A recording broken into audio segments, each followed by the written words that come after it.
Alhamdulillah. Alhamdulillahilladzi khalaqa faqaddar wa syara'a fayassar wa faqa man arada hidayatahu lil Islam. Asyhadu an la ilaha illallah khaliqul bashar wa asyhadu anna Muhammadan abduhu wa rasuluhu sayyidul mukhtar. Allahumma salli wa sallim ala habibina wa syafi'ina wa maulana Muhammadin ibni Abdillah wa ala alihi wa sahbihi wa mawalah, amma ba'd. Hadratal muhtaramin yang kami hormati, Ketua DKM Masjid Al-Ikhlas, yang kami hormati Ketua RI Al-Ikhlas Ustadz Ardi Rosyadi LC MPD, para tokoh, para sesepuh, Bapak Haji Budiman, Bapak Haji Rosyid, para jamaah yang lainnya, ibu-ibu kelas pro ya Bu. Pro itu pengajian remaja dan orang tua. Alhamdulillah saya lihat ini kayaknya kebanyakan orang tuanya.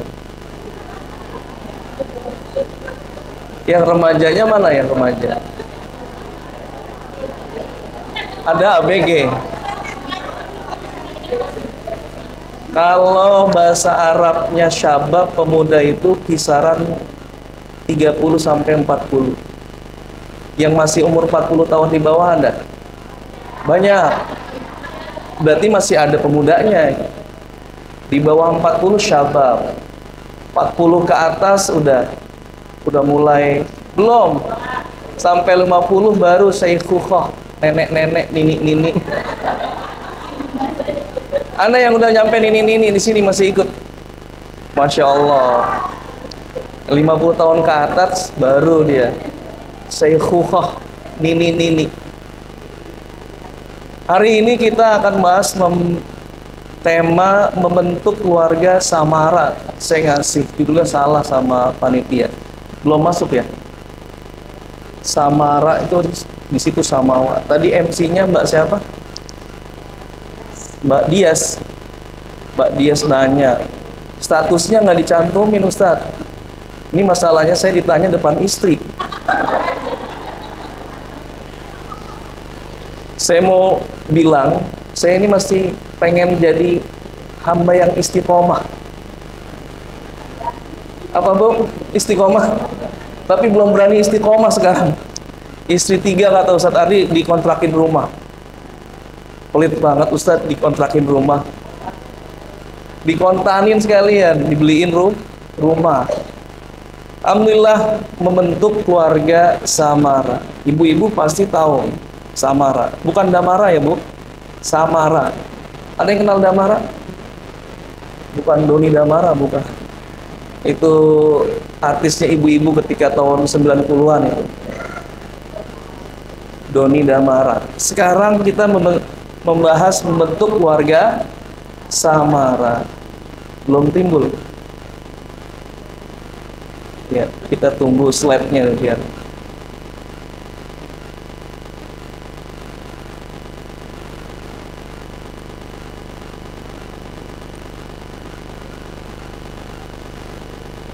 Gak apa-apa. Bismillahirrahmanirrahim.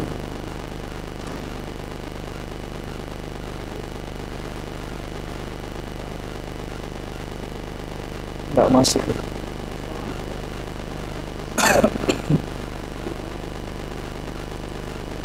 Ada pesan penting di dalam Al-Quran buat insan yang beriman, ya, yang menambahkan kehidupan berhias sakinah. Sakinah apa Bu? Kalau ibu di sini ada yang guru ngaji ya, RQ, ibu-ibu RQ. Ada sukun, fathah, kasroh. Sukun artinya apa sukun? Apa tadi? Buah sukun. Iya. Kalau yang suka jualan bilangnya sukun buah. Sukun itu artinya diam, nggak bergerak. Ya, tandanya biasanya sukun pakai apa tuh sukun? bulat ya. Ada sukun, ada domah, ada kasroh. Dan bagi setiap insan yang beriman menginginkan kehidupan yang sakinah, tenang, diem, ya, tentram, kemudian mawaddah, rasa cinta yang biasanya itu diselimuti oleh materi, itu mawaddah. Dulu kalau kita pengen nikah, pengennya cari yang ganteng, tinggi, putih, ya pokoknya nggak kucel hitam kayak saya dah. Itu namanya mencintai karena materinya, fisiknya, itu mawaddah. Ada materi ilmunya, itu juga mawaddah. Dan yang menginginkan rahmah, kasih sayang, perhatian terhadap pasangan, ini rahmah. Maka pintu samara dibuka oleh Allah Subhanahu wa taala dalam surah Ar-Rum. Boleh ayat slide selanjutnya. Silakan. Ada sponsornya, Ustaz. Ya. Itu boleh diganti jadi samara. Dibuka oleh Allah Subhanahu wa taala yang menginginkan kehidupan samara, sakinah, mawaddah dan rahmah. Itu kita lihat di tadabbur yang kedua. Wa min ayatihi an khalaqalakum min anfusikum azwaja. Kemudian nanti pembahasan yang ketiga, litaskunu ilaiha wa ja'ala bainakum mawaddatan wa rahmah. Cuman sebelum kita masuk ke pembahasan 2, 3 dan 4, kita masuk dulu ke pembahasan yang pertama ini. Anjuran untuk nikah. Di sini ada yang belum nikah, Ibu? Banyak. Curhat gitu. Ustadz, saya udah puluhan tahun Ustadz sendirian. Kira-kira ada nggak sih jodoh yang baik buat saya? Ada itu, nanyain. Nah, maka sebelum menikah kita perlu tahu nih, apa sih manfaat nikah? Jangan-jangan selama ini nikah kita nggak tahu manfaatnya. Boleh dibuka anjuran untuk menikah, slide selanjutnya. Jadi anjuran untuk menikah itu disebutkan dalam surat Ar-Ra'd ayat 38. Walaqad arsalna rusulan min qablik wa ja'alna lahum azwaja, ya, azwaja wa dzurriyyah. Dan sungguh kami telah mengutus beberapa rasul sebelum engkau Muhammad, dan kami berikan kepada mereka istri-istri dan keturunan. Jadi yang namanya rasul itu pasti dia punya istri. Ustaz, Nabi Isa gimana? Kalau Nabi Isa itu dalam beberapa riwayat juga ternyata memiliki istri. Ya.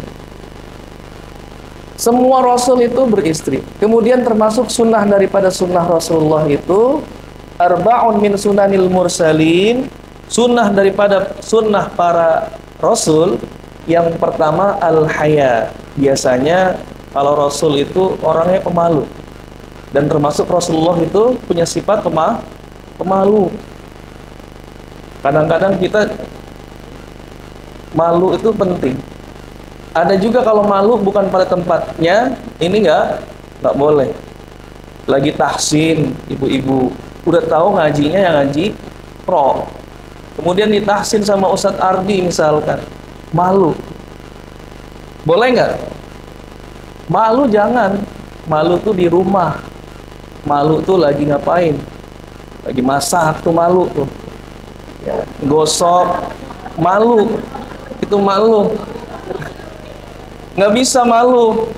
Ya, bukan pada tempatnya. Wat ta'atur. Ta'atur itu pakai minyak wangi.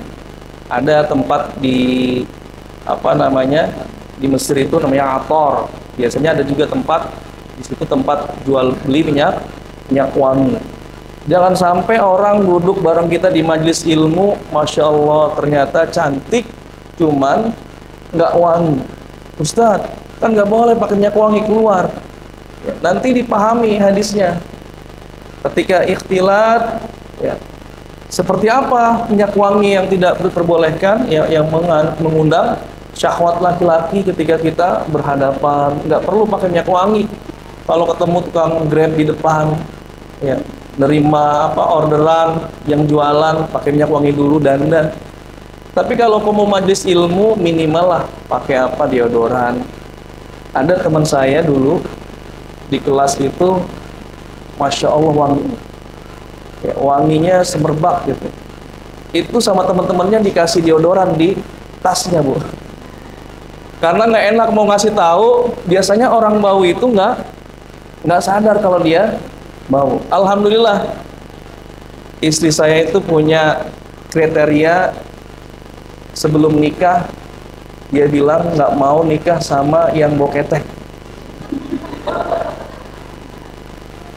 Dan alhamdulillah dapat saya yang bau ketek.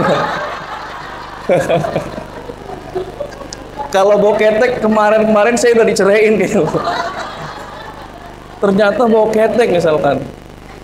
Nggak mau yang ngerokok, dapatnya yang nggak ngerokok. Cuman salah dia, kurang doanya. Ya, dia mau anak Al-Azhar dapat. Dia nggak doa tuh. Coba kalau satu tambah, misalkan saya juga pengen kaya tuh saya. Doanya kurang. Ya, jadi ya biasa-biasa aja. Alhamdulillah nggak bau ketek. Gitu. Ibu mau cium? Jangan ya. Insya Allah enggak. Radius 2 meter ataupun 1 meter insya Allah belum lah. At-ta'atur was-siwak, kemudian bersiwak. Laula an asyqa ala ummati, kalau tidak memberatkan umatku, kata Rasulullah, la amartuhu bisiwak inda kulli shalah. Saya akan memerintahkan umatku itu untuk bersiwak setiap sholat. Kadang ada orang siwakan di samping kita, kitanya geli. Ya orang ngapain sih? Mau sholat, kosok. Ada yang bilang itu orang kok jorok banget sih. Mau sholat itu siwak depan orang gitu ya. Bapak, padahal apa? Siwak itu termasuk sunnah daripada sunnah Rasulullah. Wan nikah, kemudian nikah termasuk sunnah daripada sunnah Rasulullah. Ada sebagian para ulama yang nggak nikah. Padahal nanti hukum nikah itu terbagi-bagi. Ada yang wajib banget, ada yang sunnah, ada yang bahkan haram. Wajib banget kalau dia sudah punya penghasilan, profesi ada, ya punya gawean. Kemudian hasrat biologisnya perlu disalurkan, maka wajib nih nikah. Uang nggak ada, hasratnya sudah tidak bisa terbendung, gimana? Pengangguran, ibu punya anak pengangguran, cuman kepengen nikah, gimana kira-kira, dikasih nikah nggak?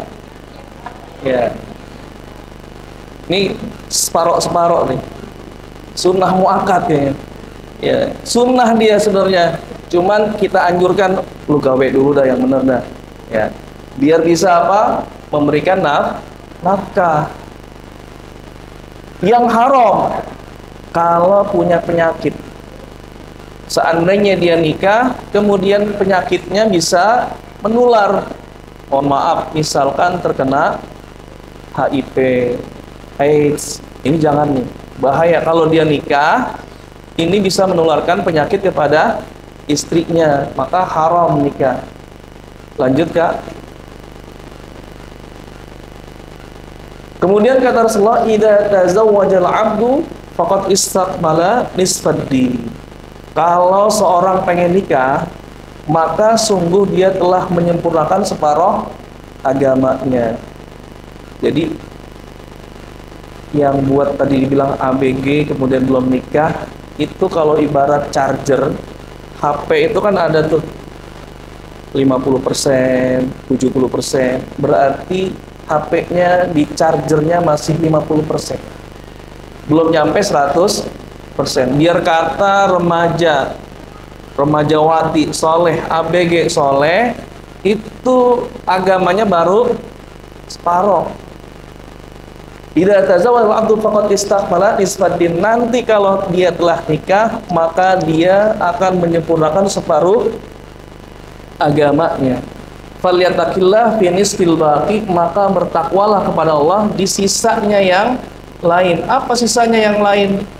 Jadi kata Rasulullah, Su'ila Rasulullah SAW an aktsari ma yudkhilun nasan nar.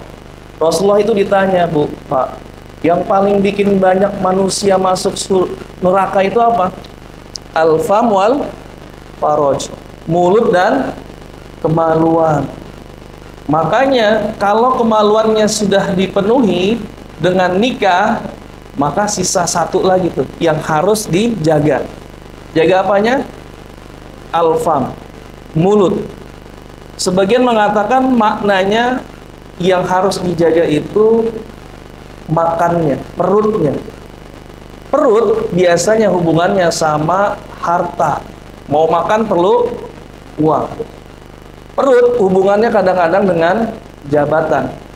Nah, biasanya anak muda nih, dia masih belum terpengaruh tuh dengan jabatan, dengan harta.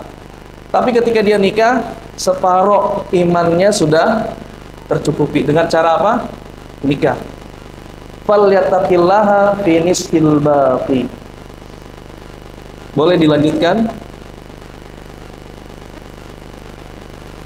Nah, ini manfaat menikah.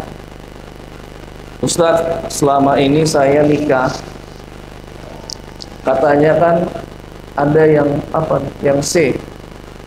Wa min ayatihi an khalaqalakum min anfusikum azwaja litaskunu ilaiha. Dan dari tanda-tanda ayat-ayat Allah Subhanahu wa taala, Allah menciptakan kalian dari diri kalian sendiri, azwaja. Alhamdulillah Allah nggak ciptakan pasangan kita itu dari luar jenis kita. Misal ada yang nikah sama, mohon maaf, genderuwo ada. Ada ya, nikah dengan jin. Tapi Allah katakan nikahnya, Allah ciptakan pasangan kita dari diri kita sendiri, azwaja. Untuk apa? Litaskunu ilaiha, agar kita menjadi tenang. Litaskunu ilaiha, menyenangkan hati. Saya nikah Ustadz 10 tahun, sampai sekarang nggak bikin tenang. Dulu waktu ABG saya belum nikah, kayaknya hidup tenang aja. Mau makan apa bisa, mau jalan kemana bisa. Punya suami malah repot. Pagi-pagi harus nyiapin, masak, sarapan, ya, buat anak, buat suami. Ya. Kemudian juga kalau pulang kita harus nunjukin senyum, biar kata lagi capek. Repot Ustadz. Litaskunu ilaiha. Ternyata nggak jadi sakinah, nggak jadi tenang. Yang bapaknya juga bilang begitu, Ustadz, saya nikah 10 tahun, 20 tahun, nggak tambah tenang. Biar tenang gimana? Nikah lagi aja katanya. Nggak juga ya, jangan sampai nikah lagi. Nanti ada pembahasan litaskunu ilaiha. Makna litaskunu ilaiha. Dikarunia anak dan keturunan. Manfaat nikah itu adalah agar kita dikaruniai anak dan keturunan. Mencari ridho Allah dengan memperbanyak keturunan. Ini memperbanyak anak dalam rangka mencintai atau mencari ridho Allah. Kemudian kedua, mencari cinta Rasulullah atau ridho Rasulullah. Kenapa? Kata Rasulullah, tazawwajul walud wal wadud, nikahin perempuan yang wadud. Wadud itu punya kasih sayang, lembut orangnya. Walud, banyak anak. Fa inni mukatsirum bikumul umam yaumal qiyamah, karena aku ini akan membanggakan diriku pada umat-umat yang lain dengan banyaknya umat Nabi Muhammad pada hari kiamat. Makanya termasuk mencari ridho Rasulullah itu dengan banyak anak. Kemudian mencari keberkahan, Ibu. Ada yang anaknya di sini mondok tahfiz misalkan. Ini berkah. Idza matal insan in qata'anhu amaluhu illa min thalas. Kalau seseorang meninggal dunia, amalnya semua akan terputus illa min thalas, kecuali tiga. Apa ya? Di dalamnya termasuk waladun saleh yad'ulah. Anak yang saleh yang mendoakan kedua orang tuanya. Berkah. Datang kepada Rasulullah, ya Rasulullah, ummi matat, ibu saya meninggal. Inta sodaqtu laha, kalau saya sedekah buat ibu saya gimana? Afalaha ajrun, ibu saya dapat pahala nggak? Kata Rasulullah, na'am, iya, ibu kita dapat pahalanya. Siapa yang begitu? Anak soleh, ngaji di rumah Quran, ya, anaknya disekolahin di sini, soleh. Orang tua meninggal, yang disetel bukan musik, yang dibaca Quran. Anaknya niatin bacaan Qur'annya buat ke orang tua, namanya ihda'ut thawab, menghadiahkan pahala. Nyampe nggak, Bu? Nyampe. Ya. 3 imam mazhab mengatakan bahwa ihda'ut thawab itu menghadiahkan pahala dengan bacaan Al-Qur'an itu sampai. Alhamdulillah anaknya bisa baca Qur'an. Kemudian mencari syafaat. Kalau kita naudzubillah, ya, ada yang berharap ketika dia tertimpa musibah, anaknya meninggal 2 orang, anak perempuan, 2 anak aja, itu menjadi syafaat kelak di akhirat. Atau lulus anaknya nggak meninggal lah, ibu meninggal ternyata anak hafiz Quran, nanti di akhirat dia akan bisa memberikan syafaat kepada 70 orang. Jadi niatnya untuk mencari syafaat, nikah ini. Kalau nggak punya anak, gimana Ustaz? Saya nggak punya anak, tapi ibu ternyata nyekolahin anak orang biar dia bisa hafal Quran, maka pahalanya dapat nggak, Bu? Dapat. Mandalla ala khairin, kata Rasulullah, barang siapa menunjukkan pada suatu jalan kebaikan, falahu ajrun mithlu fa'il, maka dia mendapatkan pahala seperti orang yang mengerjakan. Jadi nggak masalah. Kedua, yang namanya nikah dapat melindungi diri dari syaitan. Kata Rasulullah, ya ma'asyara syabab, wahai ibu-ibu yang masih muda-muda, syabab 40 tahun ke bawah, syabab. Nabi itu jadi Rasul ketika umur 40. Puncak syabab itu di umur 40. Puncaknya pemuda. Nah, kalau 40 belum nikah, hati-hati. Ada, kata para ulama, saya kalau seandainya seminggu lagi mau meninggal dan saya belum menikah, ada kesempatan nikah, saya pakai buat nikah, karena termasuk sunnah daripada sunnah Rasul. Ya ma'asyara syabab, wahai para pemuda, man istata'a minkumul ba'ah, kalau di antara kalian sanggup untuk menikah, fal yatajawwaz, maka menikahlah. Kenapa? Fa innahu aghaddu lil basar, kalau nikah itu nanti mampu menundukkan pandangannya. Wa qul lil mu'minin, katakanlah kepada orang-orang yang beriman, ya guddu, hendaklah mereka menundukkan pandangannya. Dapat melindungi diri dari setan. Kalau udah nikah Ustaz, ternyata nggak dapat melindungi diri dari setan, ada yang salah. Berarti suami tidak melindungi matanya dari perbuatan yang haram. Wallahu ya'lamu kha'inatal a'yun, dan Allah mengetahui mata yang berkhianat. Ibu-ibu, kira-kira fungsi mata untuk apa, Bu? Fungsi mata itu untuk melihat yang baik-baik. Sama seperti fungsi telinga untuk mendengar yang baik-baik. Ada datang kepada seorang syekh, ya syekh, saya kalau melihat istri orang kayaknya lebih cantik daripada istri saya. Ada, Bu, begitu suaminya bilang, kok ini cantikan si tetangga sih? Ada yang dibanding-bandingin gitu, Bu? Enggak ya, alhamdulillah. Jangan sampai tuh. Kalau udah sampai ngebanding-bandingin sakit rasanya. Sakitnya 7 turunan.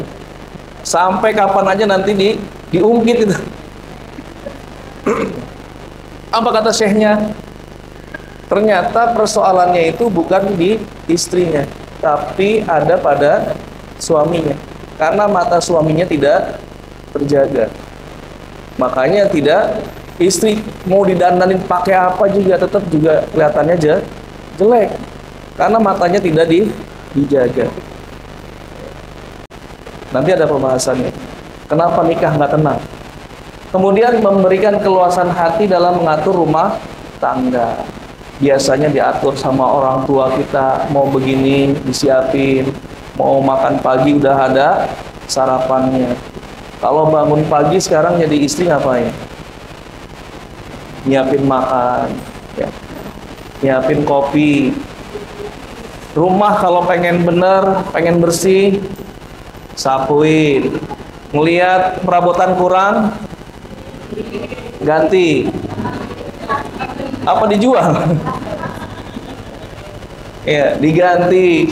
Punya keluasan hati lah, nggak diatur-atur sama orang tua. Kita maunya begini, warnanya maunya pink, diganti pink. Ada yang ibu warnanya pink kamarnya? Enggak ya? Ya. Kemudian berjuang melatih diri. Namanya nikah itu butuh perjuangan. Kapan? Dari mulai nikah sampai seakhir hayat kita masih belajar terus.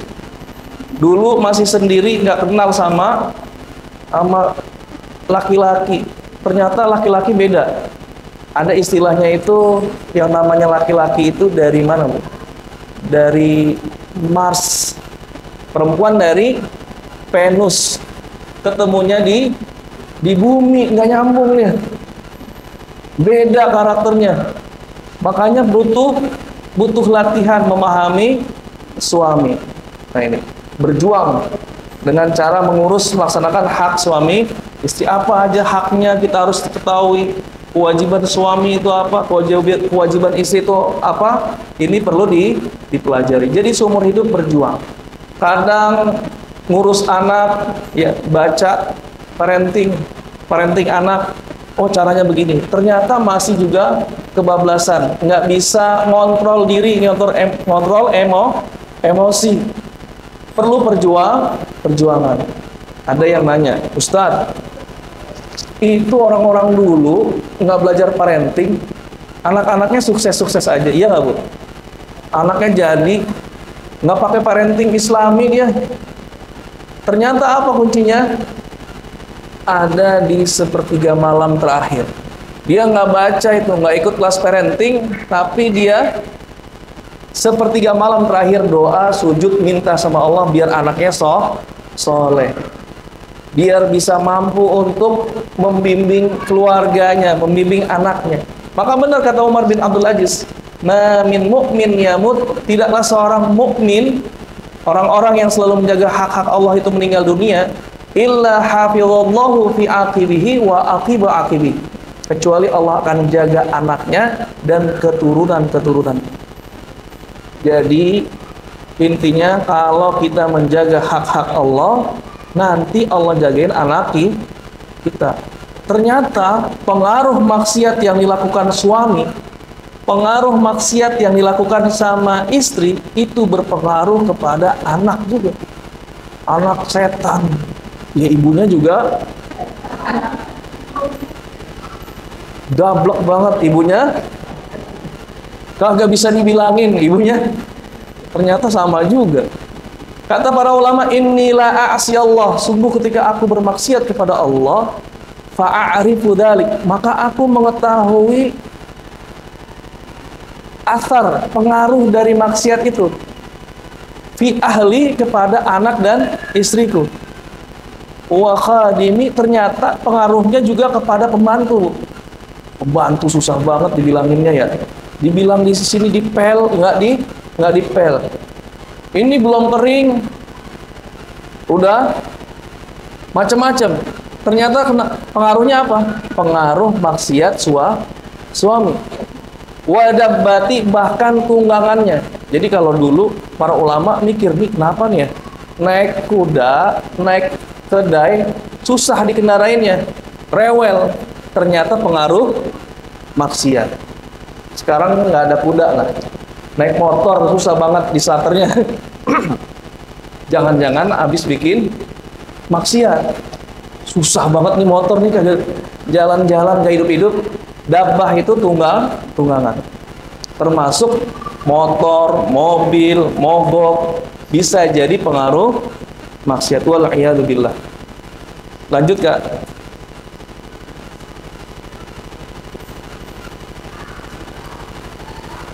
Iya, itu manfaat nikah. Kita masuk ke pembahasan wa min ayatihi an khalaqalakum min anfusikum azwaja. Ar-Rum ayat 21. Wa min ayatihi. Ayat itu artinya tanda. Kalau bahasa Arab ada tanda itu ada dua. Alamatun itu tanda. Segala sesuatu yang menjadikan kita dekat kepada tujuan disebut dengan alamah. Alamah, tanda.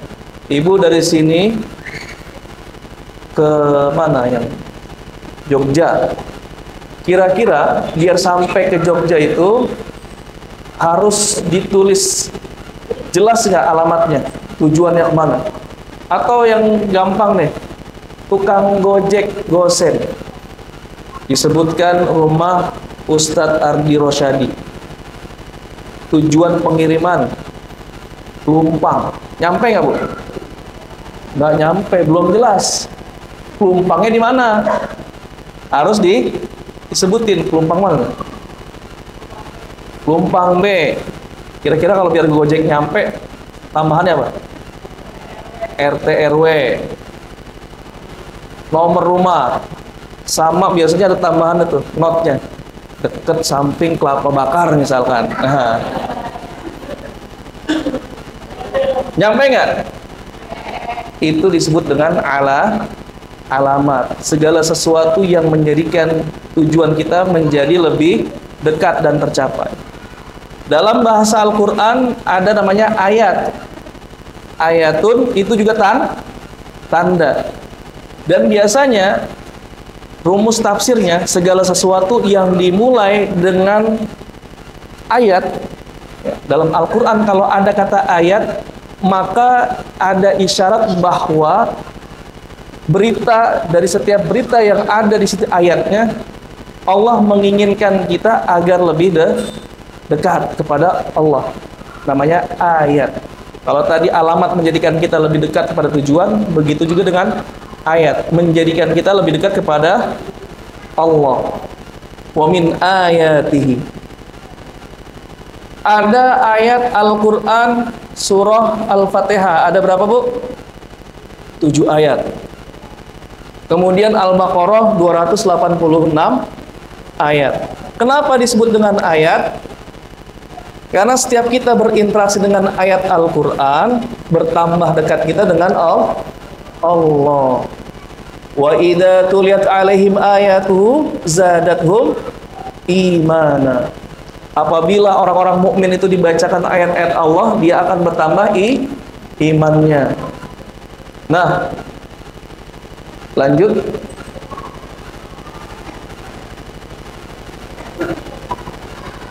Ternyata ayatnya tadi wa min ayatihi an khalaqalakum min anfusikum azwaja.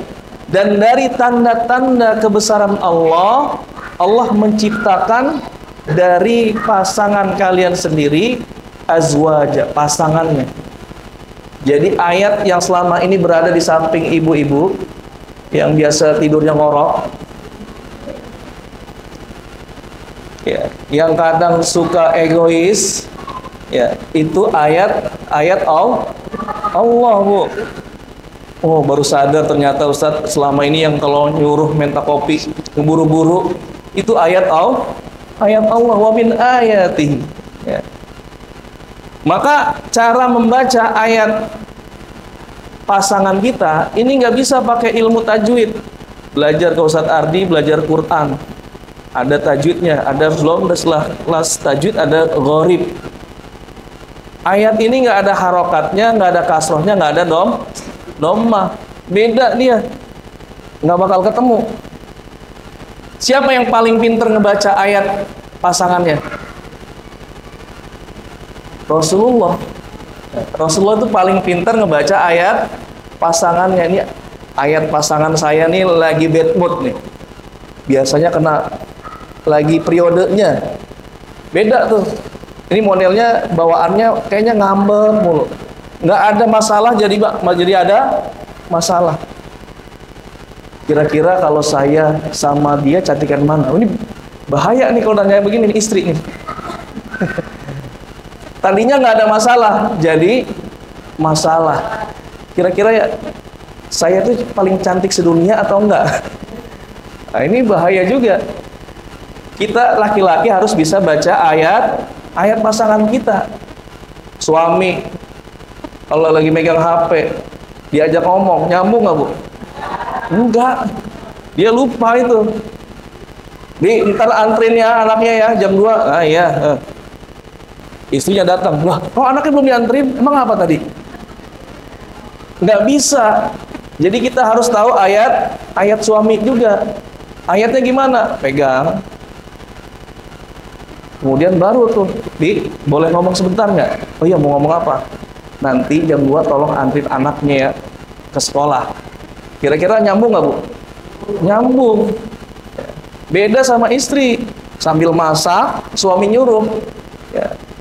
Kira-kira nyambung nggak kalau suami? Istri? Iya.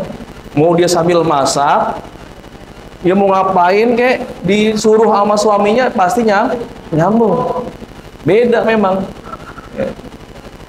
Makanya ada yang bilang, Bu, kalau istri mah selingkuh nggak ketahuan. Dia bisa fokus dua-duanya itu. Kalau suami dia selingkuh, tawan nggak, Bu? Karena dia nggak fokus sama istrinya nanti. Ya, kok beda suami gue ya? Kok beda gitu? Kenapa? Udah kenyang di luar misalkan, nggak lapar dia. Tapi kalau istri katanya, ini mah katanya ya, bukan kata saya. Istri mah bisa fokus dua-duanya itu. Ada yang nanya, jujur katanya, sesuatu yang paling menyakitkan buat laki-laki. Kata perempuan gini, perempuan itu bisa mencintai 2 orang laki-laki sekaligus katanya. Masya Allah. Ngeri-ngeri sedap juga saya kenal. Nggak ketahuan itu. Kalau suami mah sebulan juga, ya, kecuali suami yang mungkin pinter kali ya. Ada tetangga saya sudah meninggal, ternyata istrinya baru tahu dia punya istri baru. Itu pengecualian. Keren berarti dia. Ya. Yang ketawa kayaknya, wah itu mas saya kan. Enggak ya. Insya Allah kalau di sini enggak ada, belum ada yang istiqomah, belum berani. Lanjut Kak. Belum ketahuan kan ya Ustaz. Maka untuk menghindari konflik tadi, biar kita bacanya benar, ya, ada pondasi awal dulu. Kita perlu, ini istri ya, kaitannya sama bapak-bapak nih. Lihat, yang pertama pasti agama. Tunkahul mar'atu li arba'. Wanita itu dinikahin karena ada 4 hal. Yang pertama li maliha, karena hartanya. Boleh nggak, Bu? Saya nikah karena hartanya. Boleh. Rasulullah nikah sama Siti Khadijah, kaya nggak Khadijah? Kaya.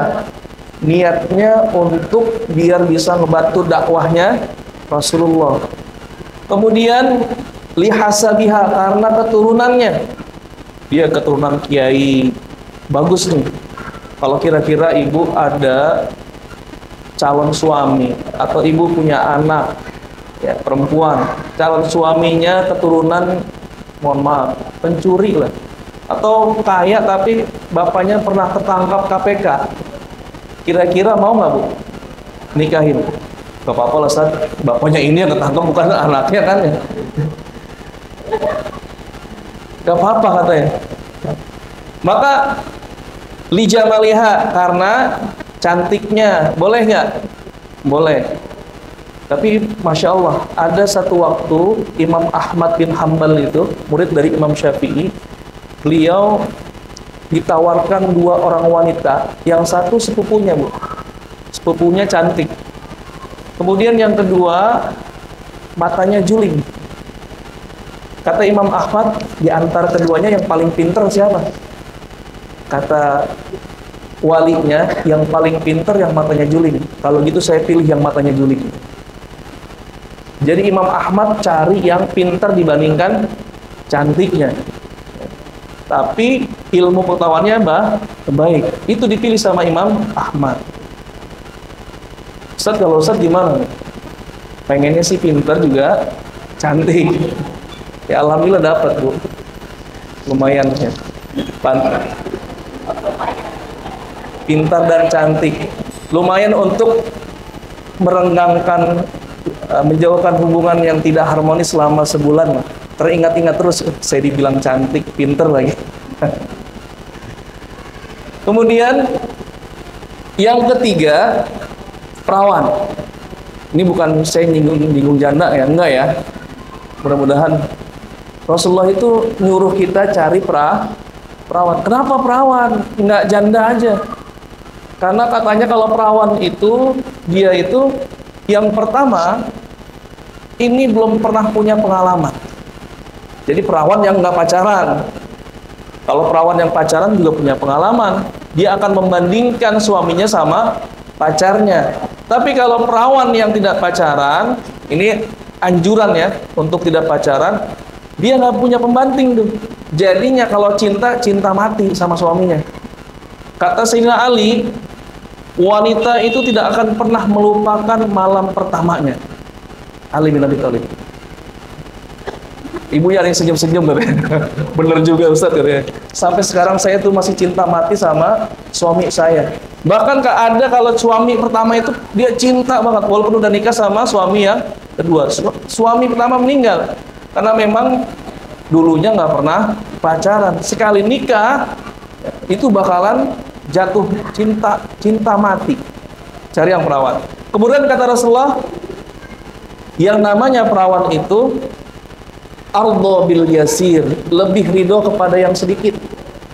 Penghasilan suaminya kurang, dia ridho. Coba kalau udah pernah nikah, wah dulu suami gua biasa ngasih makanan enak pagi, kadang-kadang ke McD.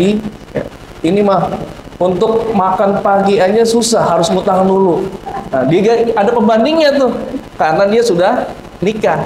Makanya cari yang biar nggak gampang ribut. Kata Rasulullah, cari perawan. Ardo bil yasir, kadang dikasih maharnya sedikit juga mau. Ustadz, yang lainnya kalau mau nyari perawan katanya. Ardo bil yasir, lebih ridho kepada yang sedikit. Wah, ini Ustadz ngajurin ngasih maharnya kecil, enggak ya. Boleh, ibu boleh minta mahar saya segini berapa, nggak apa-apa. Itu haknya ibu. Kalau di Mesir kita susah nikah. Yang laki-laki itu harus nyiapin rumah dulu. Biasanya udah tua, umur 40, 45 baru nikah. Karena dia harus mempersiapkan semuanya tuh. Dia harus nyiapin rumahnya. Kemudian ada mobilnya, rumah sama isinya. Nanti ada uang yang diperuntukkan kalau kira-kira cerai harus keluar berapa lagi. Itu ada. Termasuk mazhab Hanafi itu menganjurkan demikian, menjaga wanita. Tapi jadinya banyak perjaka tua, perawan tua. Sekalinya nikah, yang punya duit umur 45, kira-kira nyari yang istri yang 45 lagi apa yang 20? 20. Kadang kita kalau ketemu di mall, nyangkanya itu bapaknya, ternyata suaminya. Ini bahaya juga. Ya, jadi memudahkan mahar kepada calon suami. Kemudian penuh kasih sayang, al-wadud. Ya, kita cari istri yang penuh dengan kasih sayang, akhlak yang baik, tutur katanya baik, enggak marah-marahnya kalau ngatain anak, dasar anak. Cari yang tutur katanya baik. Ya. Jadi nanti anak kita terinstal. Yang menginstal siapa? Ibu, karena ibu madrasatul ula lil atfal, sekolah pertama buat anak-anak. Kemudian cantik dan taat. Cantik di sini nggak harus fisik, Kata Rasulullah SAW, ditanya, wanita yang paling baik itu siapa? Ya. Ayu an-nisa'i khair. Nisa, perempuan yang paling bagus, paling enak, paling baik lah. Kata Rasulullah, allati tasurruhu idza nawar. Wanita yang kalau kita ngelihat itu bikin senang. Ustaz, saya nggak cantik. Maksud cantiknya akhlaknya baik. Karena ada doanya, Rabbana hablana min azwajina wa dzurriyyatina qurrata a'yun. Ya Allah, berikanlah keturunan kepada kami, hablana min azwajina, dari istri-istri kami, wa dzurriyyatina, dan keturunan kami, qurrata a'yun, yang menyenangkan hati. Kata para ulama, menyenangkan hati itu contoh istri yang kalau kita lihat ini kita senang, termasuk gampang disuruh sholat, itu menyenangkan hati. Anak kalau gampang disuruh sholat, senang nggak kita, Bu? Senang. Maka keberhasilan istri, anak itu ketika dia taat kepada Allah. Ada orang tua lebaran nih, datang ketika itu pulang kampung, orang tua ngelihat anaknya keluar dari mobil, punya mobil dia, cuman pas keluar perempuan pakai celana pendek, kira-kira qurratu ayun nggak? Enggak. Nyesek hatinya, ya Allah, anak gua begini banget. Walaupun dia pekerjaannya bagus di kota jadi manajer gitu ya, pulang dengan rok pendek itu bukan qurrata ayun. Maka allati tasurruhu idza nadhar, wanita yang cantik itu ketika kita melihatnya kita jadi senang. Artinya inner beauty lah. Kemudian taat. Wanita yang taat juga itu yang paling baik. Idza amara wala tukhalifu. Kalau disuruh sama suami dia tidak menentang, kecuali disuruh maksiat. La ta'ata fi ma'siyatillah, tidak boleh taat dalam bermaksiat kepada Allah, nggak boleh. Contoh, mohon maaf, lagi head, suami minta, kemudian kita nggak mau, boleh nggak? Boleh. La ta'ata fi ma'siyatillah, jangan taat kepada maksiat kepada Allah, nggak boleh. Kemudian bebas dari cacat. Saya punya teman, ini kasus nikah, Bu. Mau nikah, belum nikah. Ternyata setelah sampai ke calon istrinya, ini keluarga dari istrinya, mohon maaf, beberapa orang cacat. Khawatir nanti kalau dia nikah ada penyebab kecacatan kepada anak-anak yang walaupun istrinya nggak cacat. Akhirnya dia nggak jadi lamarannya. Maka dalam Islam boleh. Nanti ditanya tuh, gibah yang boleh itu gibah ketika seseorang sudah mau khidmah orang lain. Dia tanya sama walinya, sama pamannya, kira-kira punya penyakit apa ya? Takut-takut, wajahnya putih, cantik, kemudian setelah malam pertama ternyata badannya belang-belang misalkan. Macan tutul katanya. Ini kan bahaya juga. Ya. Ada penyakit kulitnya ternyata. Nah, ini boleh minta pendapat kepada walinya. Walinya boleh nggak ngasih tahu? Harus jujur. Ceritakan. Sebagaimana ada Fatimah binti Qais mau nikah. Setelah masa iddahnya habis, kata Rasulullah, kabarin saya kalau udah masa iddahnya habis. Masa iddahnya orang meninggal itu berapa bulan, Bu? Ditinggal suami berapa bulan? Walladzina yutawaffawna minkum wa yadharuna azwajan yatarabbasna bi anfusihinna arba'ata ashhurin wa ashra. 4 bulan 10 hari.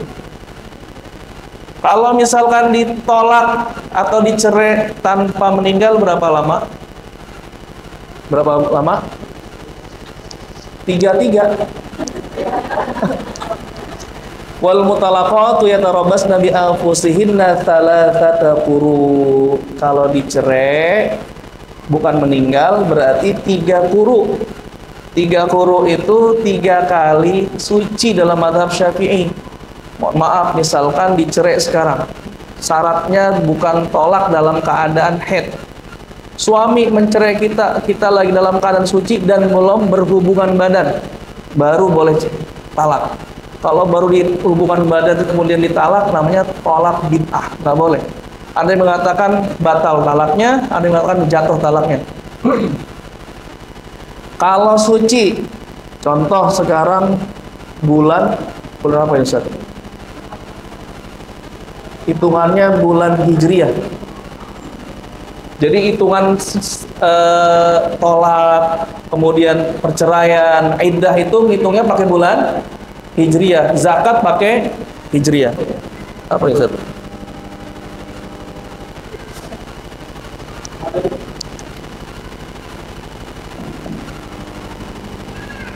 Ya.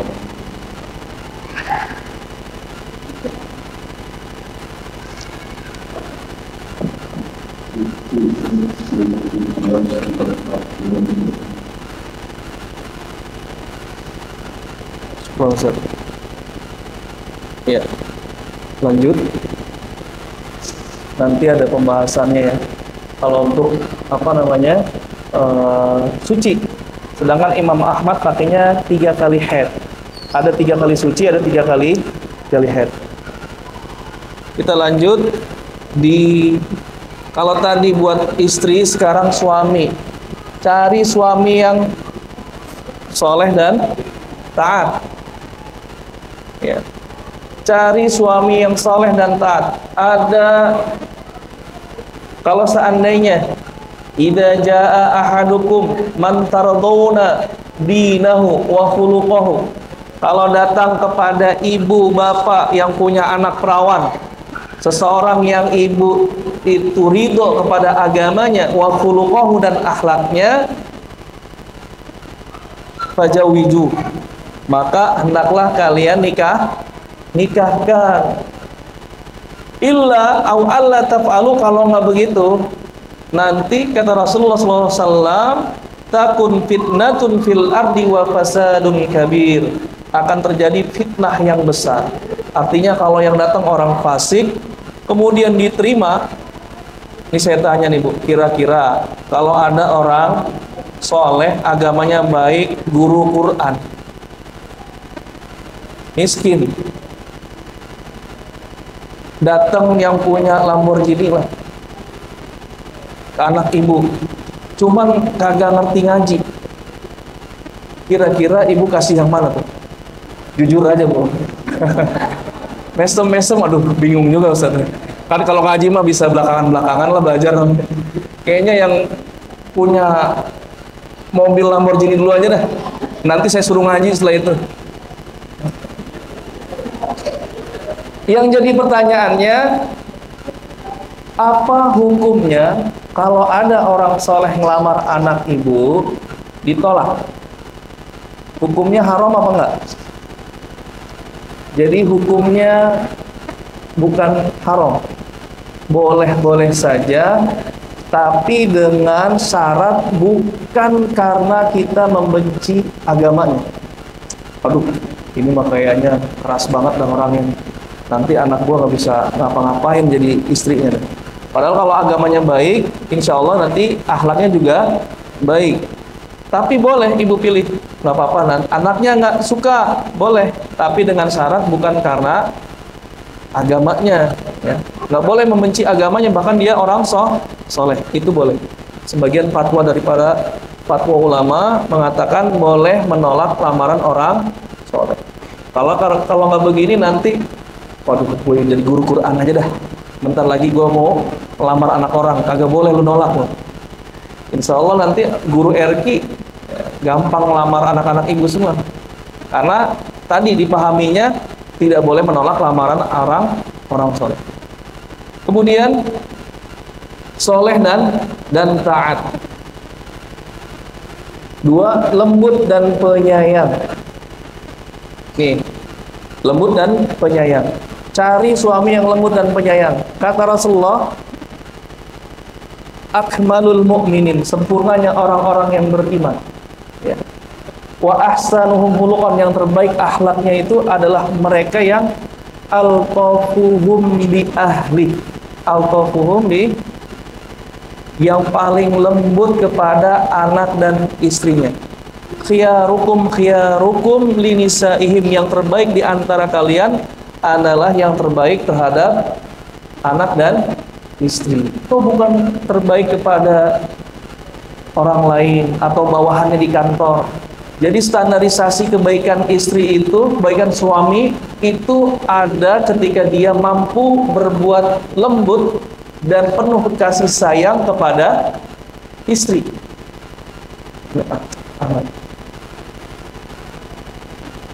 Jadi standarisasinya begitu. Kalau suami lembut di kantor, wajar nggak?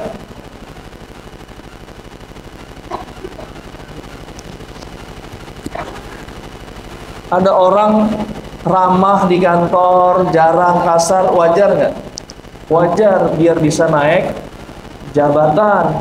Kalaupun nggak naik jabatan, dia jadi bos, itu juga biar tetap terjaga bosnya, nggak diturunin, nggak dapat laporan ini bosnya nggak enak nih orangnya, nyuruh-nyuruh doang, tambahannya kagak ada, duitnya nggak keluar, nah, diomongin dah. Maka wajar. Tapi kalau di rumah, suami itu yang nafkahin istrinya, anaknya dia nafkahin, kadang-kadang ngerasa gitu bahwa dia yang berkuasa. Tapi dengan dia tetap bisa lemah lembut kepada anak dan istrinya, ini yang dianggap, kata Rasulullah, akmalul mu'min, orang sempurnanya imanan seorang mukmin. Altafuhum bi ahli, yang paling lembut kepada istri. Kemudian tidak cacat dan mandul. Ustaz, tahunya gimana saat dia nggak cacat dan nggak mandul? Kata para ulama, boleh diselidiki dari keturunan-keturunannya. Contoh kita lihat kayaknya, saya perhatikan keturunannya sedikit. Ada di antara keluarganya yang nggak punya anak banyak. Berarti bisa mengindikasikan bahwa dia juga bisa mandul. Atau tanya, ya, kita lihat cacat apa enggak. Nanyanya ke siapa? Ke walinya. Sekali lagi, boleh menanyakan kepada walinya tentang cacatnya calon suami atau istri. Itu enggak gibah ya, enggak disebut dengan gibah, boleh. Kemudian dapat melindungi istri, karena memang kewajiban seorang suami itu melindungi. Ku anfusakum wa ahlikum nar, jaga istrimu dan keluargamu dari api neraka. Gimana ngelindunginnya? Caranya, coba, ibu pernah nggak dilarang keluar ketika auratnya itu terbuka? Itu auratnya kok kebuka sih sedikit tuh, tangannya tuh, kakinya masih kelihatan sampai betis.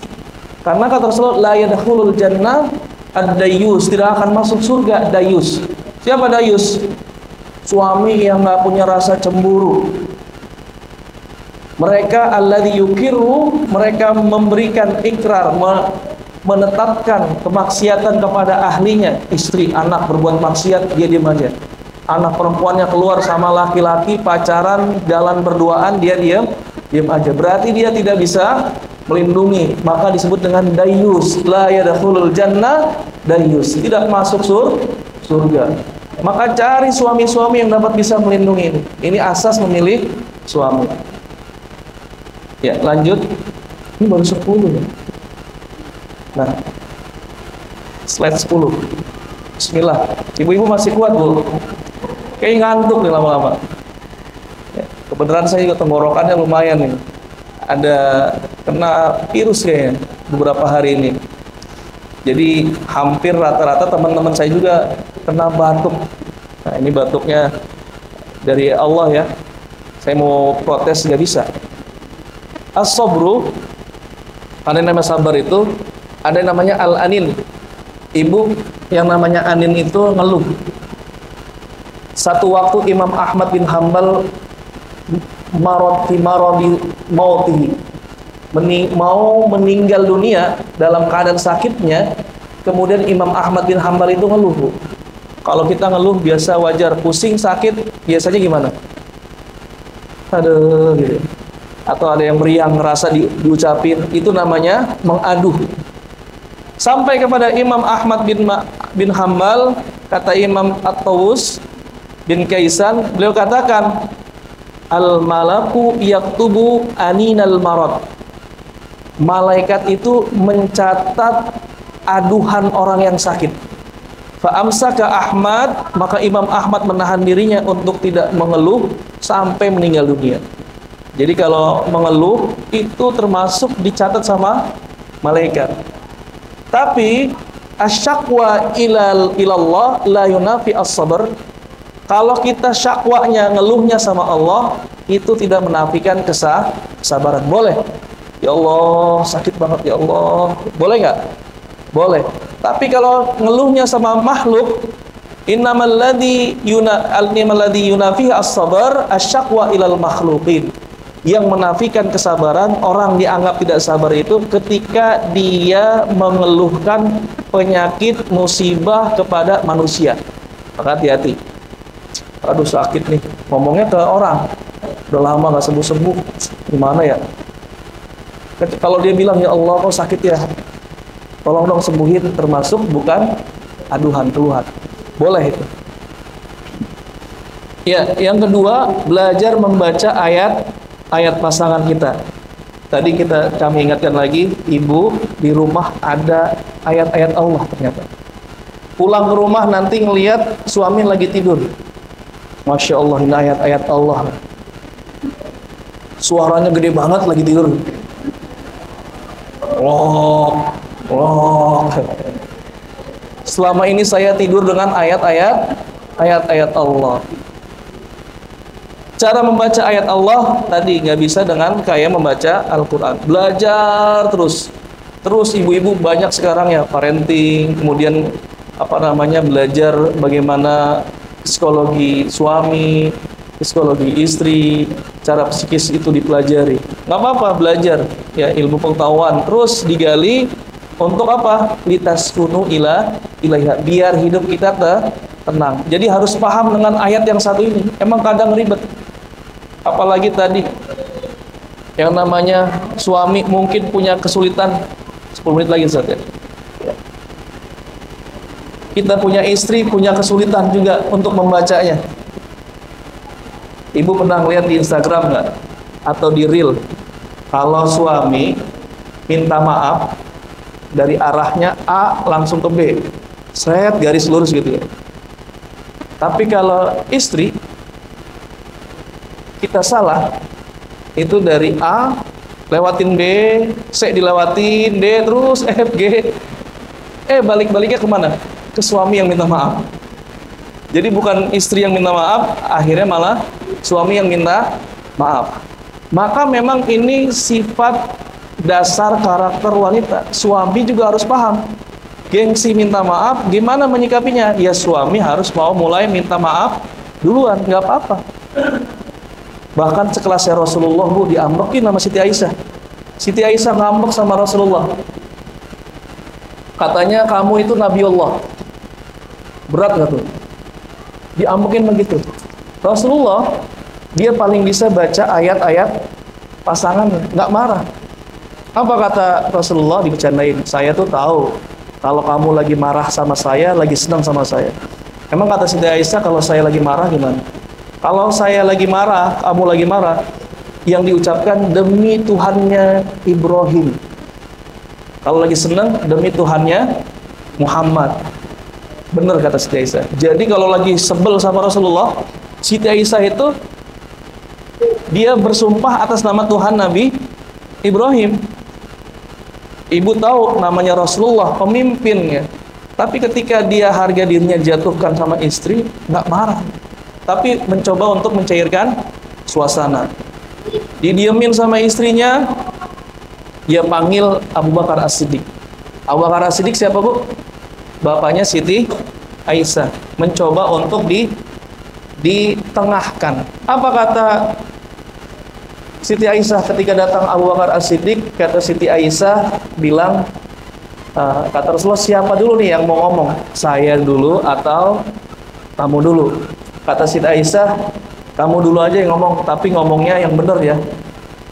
Abu Bakar As-Siddiq mendengar perkataan Siti Aisyah ditempeleng anaknya, Bu. Berdarah. Kenapa? Ngerasa ini siapa lagi yang kita tahu? Abu Bakar As-Siddiq yang membenarkan ucapan Rasulullah. As-Siddiq itu yang membenarkan. Masa iya Rasulullah bohong? Anak ini ditempeleng. Apa kata Rasulullah? Saya datang memanggil Tuhan bukan untuk melakukan hal ini. Jangan pernah diulangi lagi, kata Rasulullah SAW. Ini artinya Rasulullah paling bisa membaca ayat-ayat pasangannya. Lanjut sebelum selesai ini. Maka kata Rasulullah, innal mar'ata khuliqat bin dila. Namanya wanita itu diciptakan dari tulang rusuk. Lan tastaqimaka ala tariqatin. Nggak bisa kamu luruskan dari satu arah. Orang lagi kesel, lagi marah, dinasehatin, ditausiahin. Masuk nggak, Bu? Tambah marah, tambah kesel. Ya. Fa ini istamta'ta biha, kalau kamu mau senang-senang sama istri kamu, istamta'ta biha, bisa sebenarnya. Tapi ingat, biha aiwajun, dan di dalam istri kita itu ada kebengkokan. Aiwaj, sesoleh-solehnya istri kita, Ummul Mukminin aja itu masih ada bengkoknya. Rasulullah paham itu. Wa in habta tuqimuha, kalau ente pengen ngerasa ngebenerin dengan tegas, kasar taha, bakalan pecah. Ya.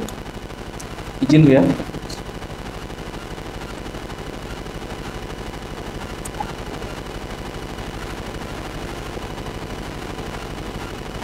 Kalau laki-laki kan dia itu perempuan pakai perasaan, laki-laki pakai logika. Pengennya solutif, ada masalah pengennya ngasih tahu cara untuk menyelesaikannya. Cuman kadang-kadang waktunya kurang.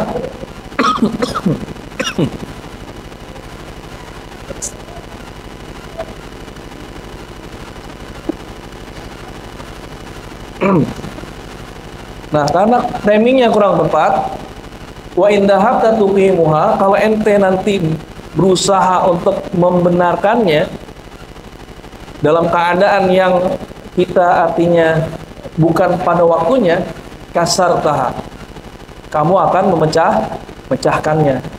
Akhirnya istrinya bete, suami masih kesel belum selesai. Wa kasruha, kalau udah pecah, maka pecahnya adalah talaquha, yaitu pecahnya adalah talaknya, cerai. Kenapa? Karena dia nggak bisa baca ayat pasangannya. Dia nggak bisa baca ayat pasangannya, jadinya ribut. Lanjut, mungkin ya. Terakhir, memahami karakter dasar wanita, tulang rusuk yang bengkok. Ya, tadi kadang-kadang itu nggak secara alami, memang dialami oleh wanita. Contoh lah, artinya ibu-ibu kalau pergi ke pasar bawa motor, belok ke kiri, sennya kemana, Bu? Ke kiri saya nggak start, nggak pernah saya ke kanan. Ya. Nah, kadang-kadang tulang rusuk yang bengkok. Kemudian dua, ini beberapa hal yang perlu diwaspadai oleh ibu-ibu. Lupa kebaikan suami. Ini kadang-kadang nggak semua ya, tapi ada kadang-kadang kata-kata yang terucap, ya Allah, saya mau hidup sama lu nggak pernah dibikin seneng. Ada, Bu, yang begitu, Bu. Seumur-umur hidup kagak pernah ada romantis-romantisnya lu. Ini hati-hati. Kata Rasulullah, uritun nar, saya diperlihatkan neraka. Faida aktsaru ahliha an-nisa, dan ternyata yang paling banyak adalah perempuan yang mendiami neraka. Kemudian yakfurna, mereka itu ingkar. Kata sahabat, ayakfurna billah, apakah mereka ingkar kepada Allah wahai Rasulullah? Ternyata enggak. Apa yang mereka ingkari? Yakfurnal ashir wa yakfurnal ihsan. Mereka itu mengingkari kebaikan suaminya. Ya tadi, kagak pernah romantis bilangnya, rokok makan gratis. Nah, ini romantis. Kemudian kata Rasulullah bahkan, "Lau ahsanta ila ihdahinna ad-dahr." Kalau seandainya kamu berbuat baik kepada salah satu di antara istrimu, tsumma ra'at minka syai'an, kemudian melihat istri, suami melihat istri melihat suami keburukannya, apa yang dikatakan istri? "Ma ra'aitu minka khairan qattun." Saya enggak pernah melihat kebaikan sedikit pun ada pada dirimu. Ini bahaya. Wallahu a'lam. Kemudian yang terakhir, gengsi meminta maaf. Perempuan sangat mencintai suami. Sebenarnya yang paling cinta pada suami itu perempuan. Selagi nggak dikhianati.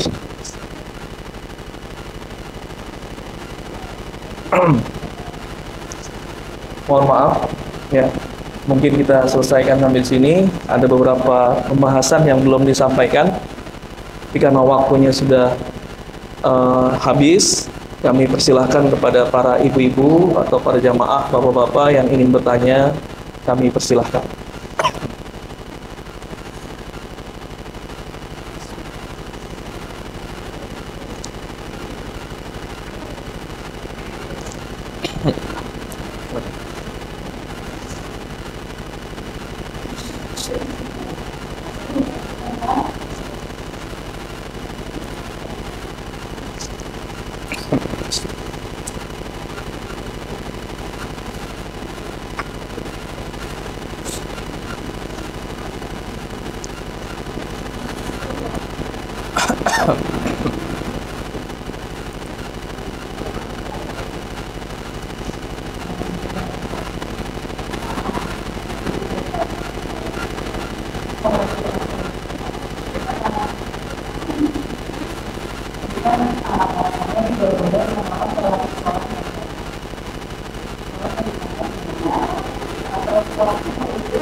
Iya, pertanyaannya tadi gimana kalau seandainya orang yang soleh ini punya anak umurnya seumuran dia gitu.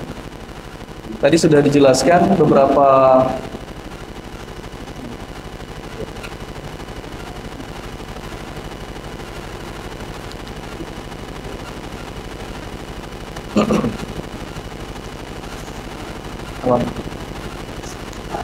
idza ja'akum man tanawna dinahu wa khuluquhu. Kalau seandainya datang kepada kalian para wali ya, orang yang kalian ridhoi agamanya, kemudian akhlaknya juga baik, kemudian kata Rasulullah fazawiju, maka nikahkanlah.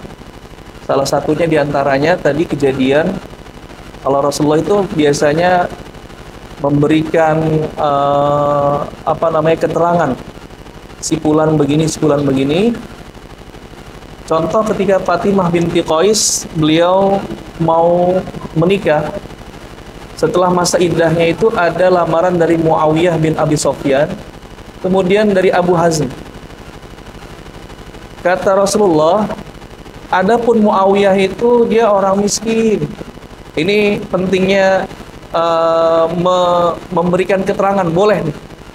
ini miskin, yang ini orangnya kasar, gampang ringan tangan. Kemudian ada yang mengatakan bahwa suka berpergian, sedangkan Usamah bin Zaid itu, kata Rasulullah kepada Fatimah binti Qais, nikahin aja tuh Usamah bin Zaid. Usamah bin Zaid, kata Fatimah bin Qais, itu orangnya hitam, anak dari Zaid bin Harithah. Zaid bin Harithah dulu pernah menjadi budaknya Rasulullah. Tapi karena yang memerintahkan Rasulullah itu menganjurkan kepada siapa? Usamah bin Zaid. Dari sisi akhlaknya, agamanya lebih baik. Kemudian para ulama mengambil kesimpulan bahwa sebagian mengatakan menolak lamaran orang yang agamanya baik ini tidak diperbolehkan. Tapi yang lebih kuat itu hanya sekedar ya disunahkan. Tetapi kalau ditolak itu pun boleh. Tadi juga sempat sudah kita singgung beberapa pendapat para ulama itu boleh menolak lamaran orang soleh dengan alasan seperti itu pun boleh. Saya kan perawan, yang satu ini duda. Kalau perawan, kalau laki-laki tadi disuruhnya apa? Nikahin perawan. Saya juga dong sama, pengen juga nyari yang perjaka, biar dia juga sama-sama cintanya tuh cinta banget sama saya misalnya. Jadi agama tidak melarang, boleh menolak lamaran orang soleh, tapi bukan karena alasan membenci agamanya, itu nggak apa-apa, boleh. Karena alasan faktor usia itu boleh. Termasuk bahasannya mungkin nanti ada sekufu atau tidak. Sekufu, para ulama membagi tuh kafaah atau standarisasi kesamaannya. Nasabnya boleh dilihat, yang namanya sekufu dari nasab, kemudian dari kredibilitasnya, kemudian dari kesolehannya, kemudian juga dari keturunannya. Ini yang diperlihatkan masalah sekufu. Kalau itu nggak masalah, insya Allah. Jadi ibu boleh tolak, tapi sayang gitu. Takut nggak ketemu nanti yang ngelamar yang nggak soleh. Kalau ditolak, alla taf'alu, kata Rasulullah, kalau nggak dilakukan, takun fitnah, takutnya menjadi fitnah. Wa fasadun kabir, jadi fasad kabir, kerusakan yang besar. Kenapa? Bisa jadi yang datang nanti seseorang yang fasik, suka judi, ataupun nggak suka judi tapi nggak suka sholat, nggak bisa baca Quran, nggak tahu agama, cuman kaya, ganteng, diterima. Nanti punya anak nggak bisa ngedidik, punya istri nggak bisa ngedidik, karena fondasi dari terbangunnya agama, terbangunnya negara yang baik, dia tercipta dari lingkungan keluarga yang baik dan saleh. Wallahu a'lam.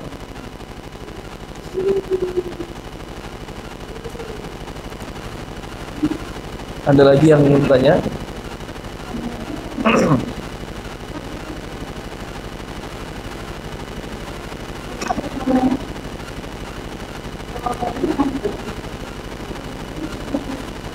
Jangan Ustaz, tadi bahaya nanya.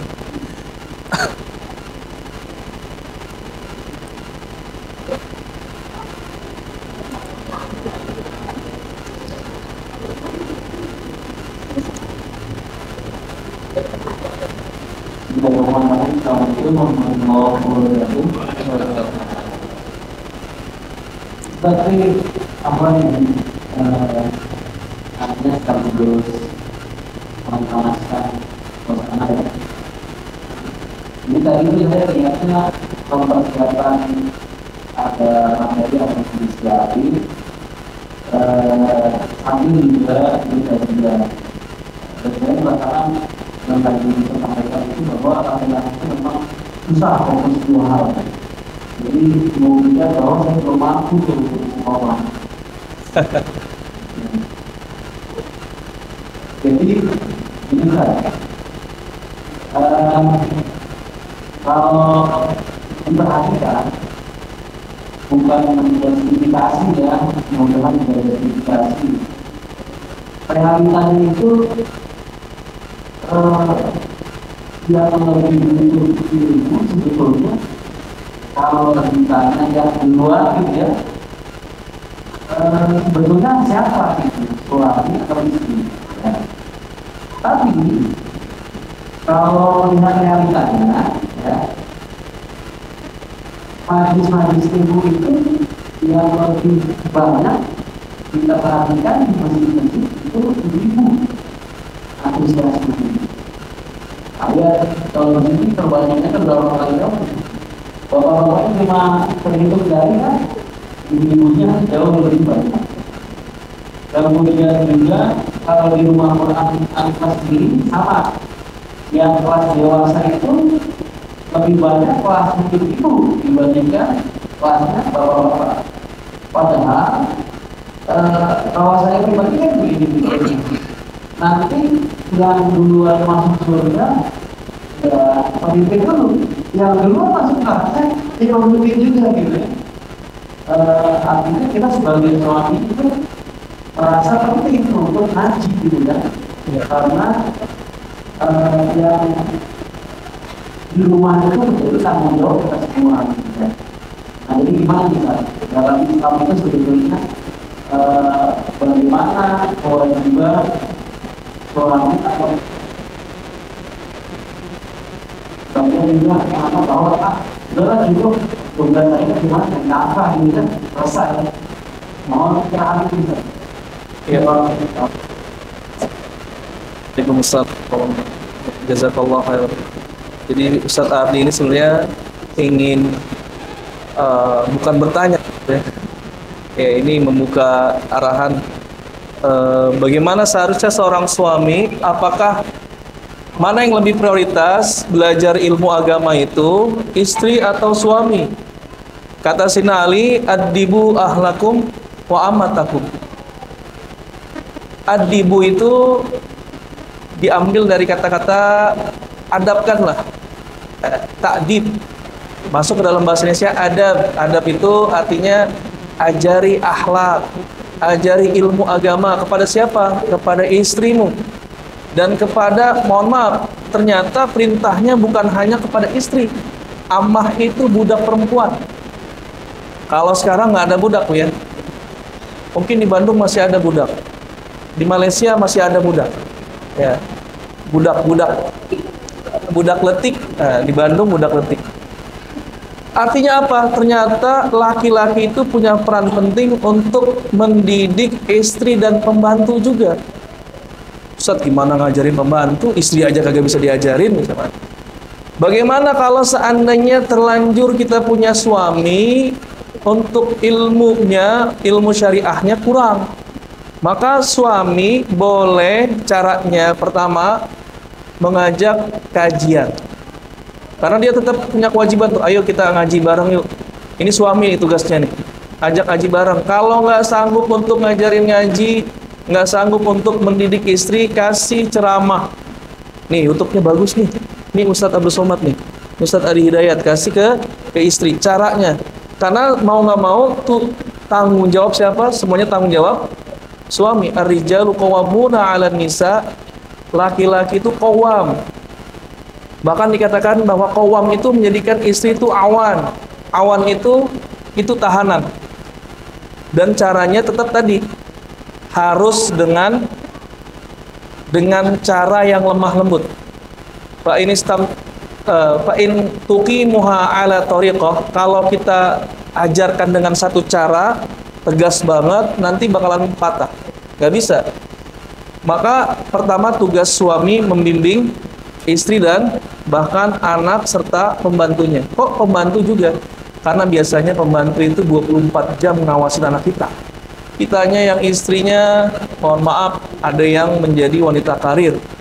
Jadi pembantu perempuan juga harus pinter agama. Dia yang mendidik nanti anak-anak kita kalau punya pembantu.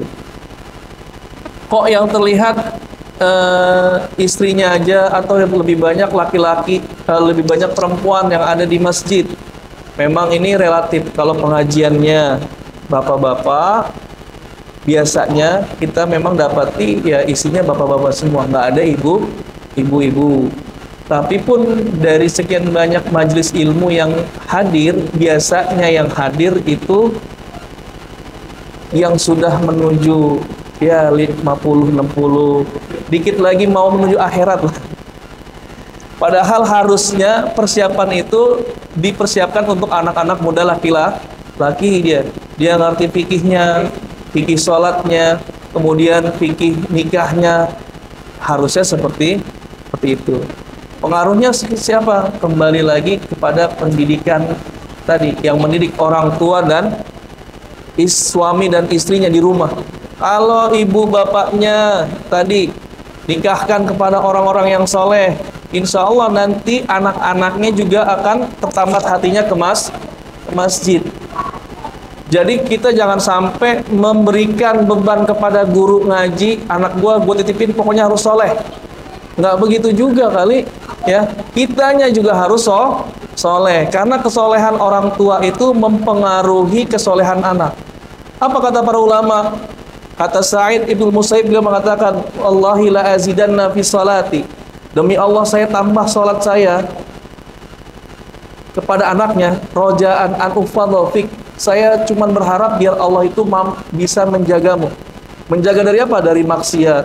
Jadi kalau ternyata orang soleh itu mempengaruhi anak pun jadi soleh juga. Dia tambah salatnya, dia tambah ibadahnya, tujuannya apa? Rojaan an ufadhofik, aku berharap pada Allah biar apa? Biar engkau dijaga sama Allah, biar engkau juga nantinya soleh. Jadi pentingnya tadi memilih suami. Jadi sebenarnya secara prioritas memang tugas pokok suami belajar ilmu agama. Kemudian kalau suaminya belum, gimana? Istrinya udah istiqomah. Ini istiqomah beneran Ustaz ya. Istri istiqomah, suaminya belum. Bagaimana menurut pandangan agama? Boleh nggak saya minta cerai? Istri boleh nggak minta khulu? Khulu itu meminta cerai kepada suami diperbolehkan dengan syarat apabila ada unsur syariat yang dilanggar. Suami nggak mau sholat, suami nggak mau nafkahin, boleh. Tapi kalau suaminya soleh, ibu minta cerai, hati-hati, nggak bakal nyium bau surga. Jadi syaratnya tadi. Maka kalau punya anak perempuan, nikahinlah kepada anak orang-orang yang soleh. Pengaruhnya begitu. Wallahu a'lam. Jadi untuk secara prioritas, memang prioritas bapaknya. Kalau nggak bisa ngajarin, bapak suami ajak istri ke kajian. Kalau nggak bisa juga minimal punya tanggung jawab nih, bapak kasih tontonan yang baik nih, YouTube nih bagus nih, coba dilihatin nih. Nah itu minimal seperti itu. Wallahu a'lam. Terima kasih Mas Ustaz untuk jawabannya. Semoga menambah kita. Saya boleh menambah satu pertanyaan? Saya siap makanya sebenarnya. Boleh. Iya silakan. Pertanyaan saya, tadi saya sempat baca slide selanjutnya bahwa kita itu dalam berkeluarga bersama itu harus menghindari konflik yang berkepanjangan dan situ ada komunikasi yang terbuka. Oh iya. Terbuka. Pertanyaan saya, Ustaz, kita kan perempuan itu sama laki-laki tadi diciptakan berbeda ya. Ada nggak sih syarat atau teknik kita berkomunikasi dengan terutama suami ya, maksudnya kalau saya perempuan jadi terhadap suami. Kalau perempuan kan misalkan nih contoh, kalau perempuan kan kalau habis dibawa shopping enak sih diajak ngobrol misalkan gitu. Kalau suami tuh ada nggak sih trik khusus gitu? Karena saya sempat dapat sedikit ilmu bahwa kalau mau komunikasi sama suami itu misalkan contoh puasin dulu tuh biologisnya gitu. Itu katanya sih gitu. Tapi saya coba mau penjelasan lebih lagi secara Islam, maksudnya secara ini komunikasi kita kepada pasangan, terutama suami tadi yang dibilang bahwa dia unik ya, maksudnya egois gitu. Itu gimana Ustaz? Terima kasih. Assalamualaikum warahmatullahi wabarakatuh. Waalaikumsalam. Jazakillah. Ya pertanyaannya menarik ya. Ini yang mungkin beberapa dari kita memendam rasa Ada ibu yang mungkin tidak tersampaikan unek-uneknya, akhirnya bertahun-tahun sebenarnya nggak suka suami begini, tapi nggak disampaikan tuh sama suami, ujung-ujungnya cerai. Cuman karena memang mungkin contoh, saya tuh nggak suka sama suami yang kalau nyuruh kayak bos itu. Tolong ambilin itu dong, anduk. Mak, kopi, bikin kopi. Ya. Sebenarnya kita tuh nggak suka digituin gitu. Pengennya ada kata tolong gitu ya. Umi atau bunda atau mah, tolong bikinin kopi dong gitu ya. Kemudian kita tuh suka kalau misalkan dipuji, diapresiasi. Cuman selama ini kita nggak keluar. Kita capek ngurusin anak di rumah, kemudian mikirkan makanan anaknya, mikirin makan suaminya. Dari suami tuh nggak diapresiasi. Gimana sih komunikasi kepada suami yang enak itu? Salah satunya jangan berkomunikasi kepada suami. Ada nasihat para ulama dulu kepada anaknya. Nanti kalau kamu nikah, ya, hindari jangan sampai perut suaminya kosong. Perhatikan jam makannya, jangan sampai kosong, Bu. Perhatikan jam tidurnya, karena suami kalau lapar sama ngantuk, tanduknya keluar, susah diajak kompromi tuh, bawaannya ngedumel, berarti belum makan nih. Ajak makan dulu, kita makan yuk. Jangan sampai suami lapar, kalau udah kenyang baru ibu curhat dah. Silakan, itu masalah enak tuh. Saya tipe suami yang kalau pergi ke mall atau ke tempat belanja, itu paling seneng nyari tempat duduk, nggak pengen muter-muter, pengennya begitu. Biar istri dia boleh muter-muter dan lama, istri saya pinter, Bu. Saya dibeliin baju duluan. Bi, mau yang mana, Bi? Lihat tuh, akhirnya saya ngeliat-liat, oh ini nih. Setelah saya senang dapat baju baru, itu yang namanya tadinya biasanya duduk, itu saya ngiter juga, rela loh, muter keliling baju sampai itu berjam-jam, nggak masalah. Itu salah satu cara komunikasi. Sama seperti istri juga pengen diberikan kesenangan, diapresiasi. Kalau sudah diapresiasi, itu biasanya kalau tadi ya kita mau undang-undang yang nggak selesai itu lama-lama bahaya tuh. Ada yang suaminya tersinggungan. Nah, jadi kalau biar nggak tersinggung, hindari waktu lapar, hindari waktu ngantuk. Kalau nggak, kasih dulu apa tadi, mohon maaf, ya kebutuhan biologisnya dikasih dulu lah gitu.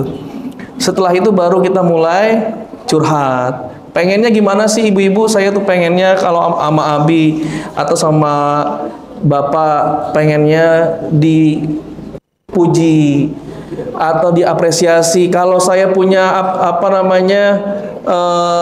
prestasi, ya tolonglah dipuji. Itu diungkapkan.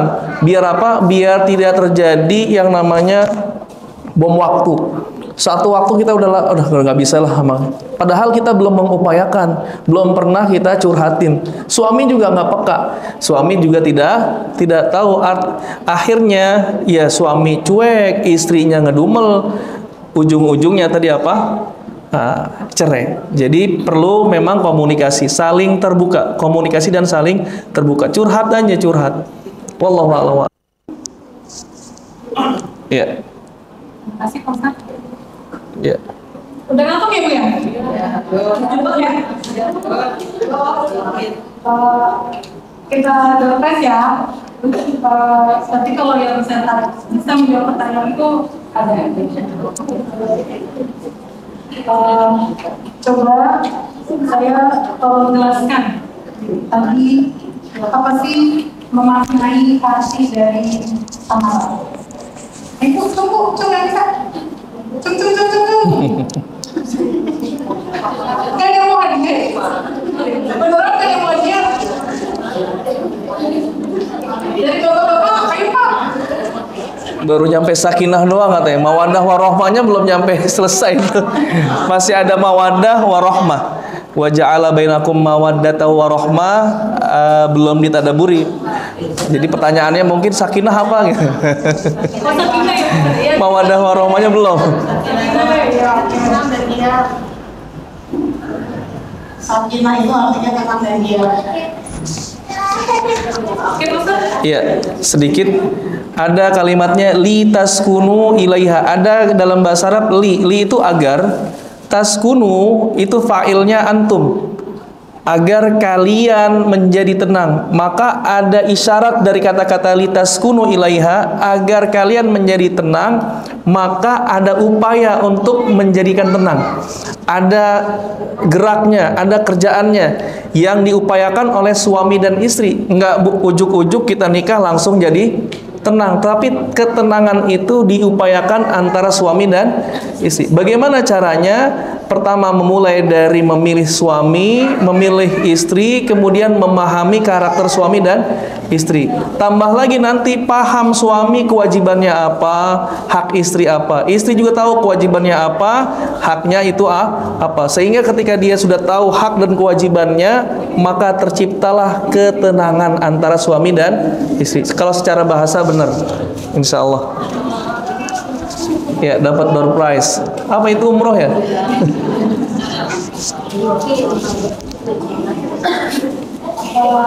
Satu lagi ada tentang yang disebut tadi, ada asas-asas memilih suami dan istri. Asas memilih suami dan istri.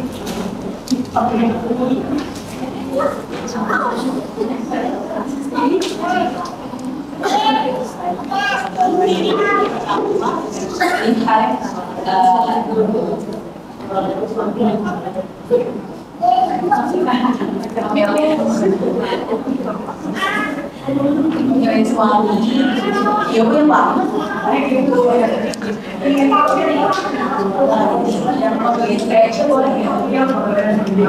Yang lihat agamanya, Iya. hartanya, Lihat hartanya juga. tapi juga harus pintar, ya maksudnya penerapan dirinya. Sama tadi terakhir hartanya. Iya. Sama ya, sama tadi juga kalau bisa sarankan menikah dengan yang masih perawan. Iya, nyampur ya, nggak apa-apa. Antara memilih suami dan istri. Tadi harus yang perawan, iya, soleh, taat, pasti lembut dan penyayang. Iya, insya Allah.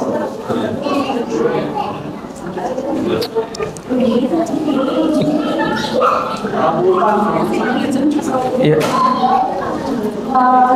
Saya mencoba menyimpulkan dari kajian yang sudah diberikan oleh Ustaz Muhammad Iqbal ya, bahwa karena kan tadi materi kita terpotong karena belum selesai materi. Iya.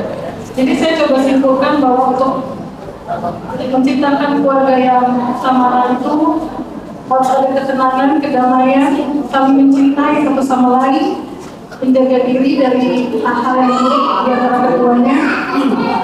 Dan tadi yang paling tekankan adalah bahwa kita tahu bahwa pasangan kita adalah ayat-ayat Allah, maka pahamilah ayat-ayat tersebut. Dan ditambah komunikasi serta keterbukaan gitu ya maksudnya.